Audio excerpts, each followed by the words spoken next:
मेरी बच्ची माजूर है, ये पुरानी है।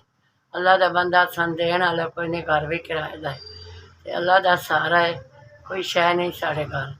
बच्ची की व्हील चेयर रही थी रेड़ी, वो टुट गई, गरीब बंद देने वाला कोई नहीं। 30 साल की 30 साल की है, एक छोटा बच्चा है, एक मैं त्रै जी असी हाँ। सन देने वाला कोई नहीं, ना कोई शह देंदा ना कोई पुछदा। मेरी माँ पैके घर चली गई, प्यो अगे शादी कर। सही है, किराए का घर है, कमाने वाला कोई नहीं। मेरी उम्र वडेरी है, मैं टुर भी नहीं सकती, आप भी बीमार। किसी बंदे दसिया तो मुश्किल नाल इत्थे अपनी पुछदी पछांदी अपनी है। देखो मेरी बच्ची दी के नाम है, दवाई की भी लोड़ है, राशन की भी लोड़ है, साढ़े घर देने वाला कोई नहीं।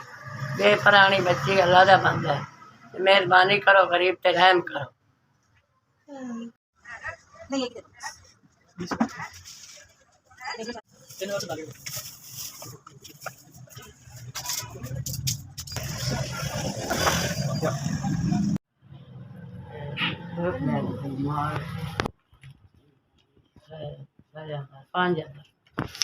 पाँच हज़ार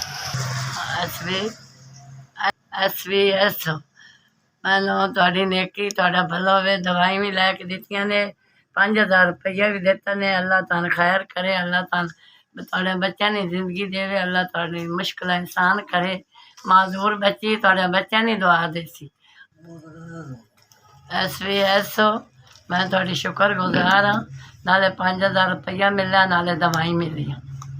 तान तरक्कियां देवे, अल्लाह तान बहु देवे, अल्लाह तान खैर करे, अल्लाह तान वाने दरजावां जितना देवे।